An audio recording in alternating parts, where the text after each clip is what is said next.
দুটি মানুষেরই কর্মস্থান, একদিকে যেরকম হিন্দু, একদিকে মুসলিম সম্প্রদায়, সেটা নিয়েই আসছে। আজকে একটি মসজিদ নিয়ে যেটা লড়াই এই দেশের মাঝে চলছে, এই রাজ্যের মাঝে একটা যেন লজিক ফুটে আসছে। কারণ এখানে হিন্দু আর মুসলিম সবই কিন্তু একই জায়গার মাঝে আছে। আর আজকে সে পরিস্থিতির মাঝে বাংলার রাজ্যের নেতারা নেমে পড়েছে। কারণ দুরবস্থা যদি দেশের ভেঙে পড়ে তার জন্য দায়ভার দেশের নেতারাই হবে। কারণ এই বাংলায় বহু সময় হয়তো কাটিয়েছি, কিন্তু সেখানে হিন্দু আর মুসলিম তাদেরকে নিয়ে, কিন্তু আজকে রাজনীতির নেতারা তারা একটি মসজিদ নিয়ে উন্মাদ হয়ে পড়েছে। কারণ এই বাংলার নেতারা, কারণ একটি মন্দির হয়তো গড়ে দিলাম, আবার প্রকল্প একটি মসজিদ, সেটা বিকল্প হয়তো কোথায় আসবে। কারণ এই বাংলায় ধর্ম করে হয়তো মানুষ চিৎকার করে বেড়াচ্ছে, কিন্তু দেশের পরিস্থিতি তাতে অত্যন্ত ভয়ঙ্কর রাজ্যের পরিস্থিতি হয়ে যাচ্ছে। তাই এই বাংলায় সাধারণ আর মধ্যবিত্ত অধিক, সেখানে হিন্দু আর মুসলিম তারা ছোট ছোট কর্মস্থান নিয়ে এই রাজ্যের মাঝে কাটায়। তারা যতটা সময় পারে ধর্মের আশ্রয় নেয়। আজকে এই নেতারা উৎপাত হয়ে পড়েছে, তাহলে এদের পরিণাম যে আসছে সেটা দেশের মাঝে। কারণ এরা যে ব্যাকফুটে ব্যাখ্যা বলবে সেটা সমাজ যেন গ্রহণ করবে, কিন্তু বহু মুসলিম সম্প্রদায় এর বিপক্ষে নামবে, আর বহু হিন্দু হয়তো এ নিয়ে চিৎকার করবে। কারণ এটা গ্রহণযোগ্য নয়। একটা সময় হয়তো বাবর কিছু গড়ে গেলেন, তা নিয়ে দেশের মাঝে কিছু হলচল মেচেছিল বহু সময় ধরে। তিনি সেটা কি করে গেলেন সে সময়ের ক্ষেত্রে, তারপর হয়তো সে মসজিদকে নির্ধারিতভাবে তাকে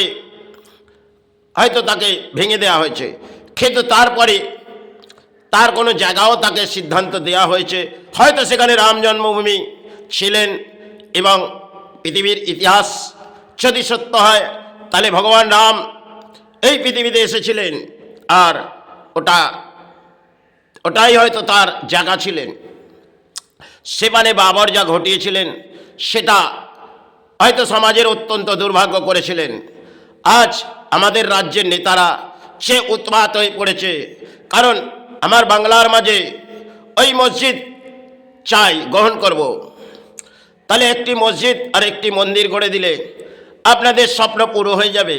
আর রাজ্যের যে পরিস্থিতি আসছে তাতে সাধারণ আর মধ্যবিত্ত দুরবস্থা ভেঙে পড়ছে।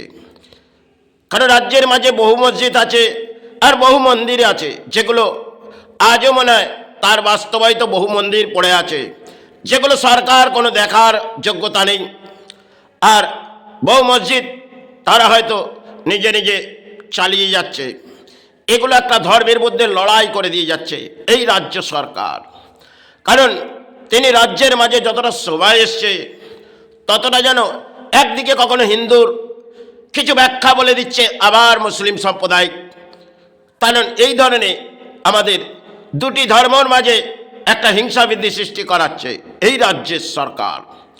তাহলে এই পরিস্থিতিতে দেশের পরিস্থিতি, এই রাজ্য যেখানে আমি বসে আছি, তাহলে এর পরিস্থিতি যদি ভেঙে পড়ে তার জন্য দায়ভার কিন্তু সরকারই হবে। কারণ একটা সময় হয়তো ঘটেছিলেন, সে সময় বহু কিছু মিথ্যের পথ ধরেছিলেন, বারংবার হয়তো এই মসজিদ নিয়ে বহু প্রাণ মৃত্যুর মুখে ঢলে পড়েছিলেন সে সময় ক্ষেত্রে। আজ যদি সেই মসজিদ নিয়ে আমাদের রাজ্য উন্মাদ হয়ে পড়ে, জানবেন এটা রাজ্যের মাঝে যেন পরম দুর্ভাগ্য। কারণ এখানে মুসলিম আর হিন্দু নিয়ে এক একটা জায়গার মাঝে কর্মস্থান, এবং আশেপাশে হিন্দুর বসবাস এবং মুসলিম, তাহলে তারা ভাই ভাই মিলে এই জায়গার মাঝে আছে। আজকে বাংলা একটা পরিস্থিতি হাঁটছে, সেখানে লড়াই। আরে এই লড়াই একটা সময় হয়তো ঘটেছিলেন, কিন্তু সেক্ষেত্রে আমাদের দেশের মাঝে কিছু মিথ্যের পথ ধরেছিলেন। কারণ বারংবার এই মসজিদ খোলার প্রকল্প হয়তো হয়েছিল, কিন্তু সেক্ষেত্রে যতবারই এই মসজিদ খোলার প্রকল্প হয় তখনই কিছু না কিছু ঘটে যায়।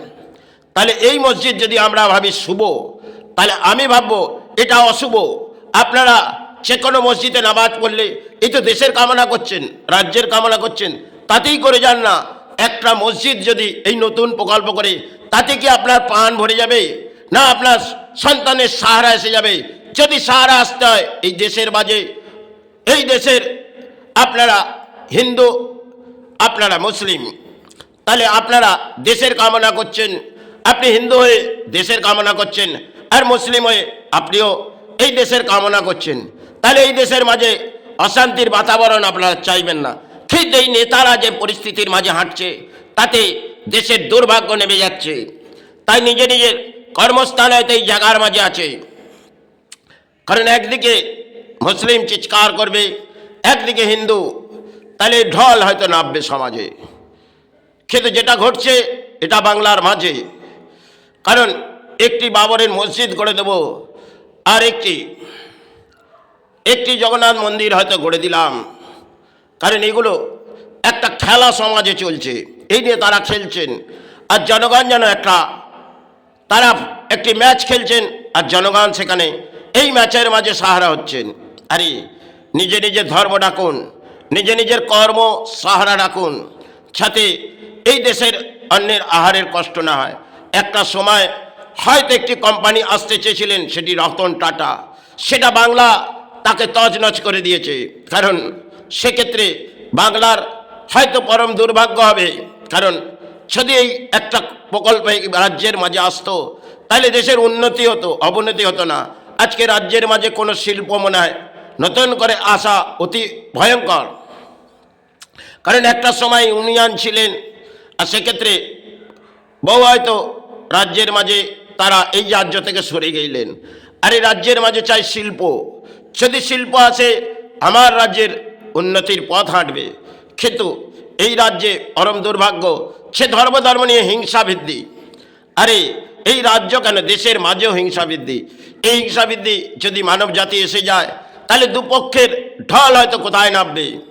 একটা সময় 93 দেখেছিলাম, সেটা রাত গড়িয়ে গেল, যেন একটা যুদ্ধ চালু হয়ে গেলেন।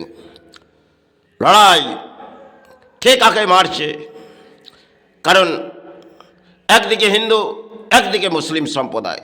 সে সময়ের ক্ষেত্রে আজ এই মসজিদ, সেটাকে নিয়ে নির্মাণ করার পেছনে সরকার যদি ভেবে থাকে শুভ, তাহলে আমি মনে করবো এটা অশুভ। কারণ বহু সময় ধরে এটা লড়াই চলেছে, এটা কখনোই শুভ হতে পারে না। কারণ এই ক্ষেত্রে মসজিদ সেটাও হয়তো ধর্মের জায়গা, আর মন্দির সেটাও ধর্মের জায়গা। আরে নিজে নিজের ধর্মের জায়গায় শ্রদ্ধা করুন। কারণ আপনাদের কেউ দান দেবে, তাতে আপনারা সেবা করবেন, আর কেউ আপনাকে দান দেবে, আপনি তার সাহারার মাঝে আসবেন, ছাড়ুন। কারণ একদিকে পুরোহিতকে বলবে বেতন দেবো, আর মনি সাহেবকে বলবেন তাদেরও কিছু দেবো, হয়তো দিয়ে যাচ্ছে সরকার। কিন্তু সেক্ষেত্রে পুরোহিত হয়তো এই যোগ্যতা পায়নি। কারণ আজকে রাজনীতি একটা জোয়ার। কারণ একদিকে মুসলিম সম্প্রদায়কে কখনো উচ্চ স্তরে ভাসাচ্ছে, আবার কখনো নিচ স্তরে। তাই দুপক্ষের ঢল যাতে এই দেশের মাঝে না নামে। কারণ এই রাজ্য সে পরিস্থিতির মাঝে আছে, তাতে হয়তো শান্তির বাতাবরণ ছিল, আর এই মসজিদ নিয়ে একটা উৎপাত হয়ে পড়ছে এই নেতারা। কারণ হয়তো মসজিদ সেটাও ধর্মের জায়গা, কিন্তু পরিণাম নেতারা যে উৎপাত হয়ে পড়ছে। কারণ একটি মন্দির গড়ে দেবো, আর কিছু দুর্গাপুজোর সেবায় আবির্ভাব চালিয়ে দেবো, এগুলো তো দেশের মাঝে ঘটছে আর রাজ্যের মাঝে। তাহলে এই রাজ্য থেকে সরে যাওয়াই উচিত। কারণ এই রাজ্য একদম জঘন্য তলানিতে চলে গেছে। এ তো জাগবে না, এখানে লড়াই। একদিকে হিন্দুকে লড়াবে, একদিকে মুসলিম যদি লড়তে থাকে, তাহলে এই রাজ্যের পরিস্থিতি অতি ভয়ঙ্কর হয়তো আসবে। কিন্তু এটা যাতে না আসে, একে অপর সেরাম কাঁধে কাঁধ মিলিয়ে শুভ সকাল হয়, কর্মস্থানে যাই, আর সেখান থেকে কিছু অন্যের আহার নিয়ে আসি। আমি বহু হিন্দুর সাথে হয়তো কর্মস্থান করেছি, আর বহু মুসলিম। তাহলে এক্ষেত্রে আমি ভেদাভেদ দেখতে চাই না। কারণ যে লড়াইটা হচ্ছে আমার রাজ্যের মাঝে, আমার দেশের মাঝে, এক্ষেত্রে আমি দোয়ার ঘুরলে মুসলিমেরও যাই, আর হিন্দুরও যায়, কারণ কিছু অর্থ লাগে, কিছু অর্থ সঞ্চয়। তাহলে এক্ষেত্রে আমার ভেদাভেদ কাউকেই করা উচিত নয়। আজকে নেতারা একটা লড়াই যেন চালিয়ে যাচ্ছে, তাতে মনে করছে আমরা সফল হবে, কিন্তু বহু বুদ্ধিজীবী মুসলিম সম্প্রদায়ও আছে, তারাও বুঝে নেবে জিনিসটা কি ঘটছে এই রাজ্যের মাঝে। তাই যাই হোক, এই দেশের মাঝে যাতে শান্তির বাতাবরণ এসে যাক, এই রাজ্যের মাঝে এটা কামনা করি। শারীরিক দেহ অসুস্থ। জয় মা, জয় গুরু।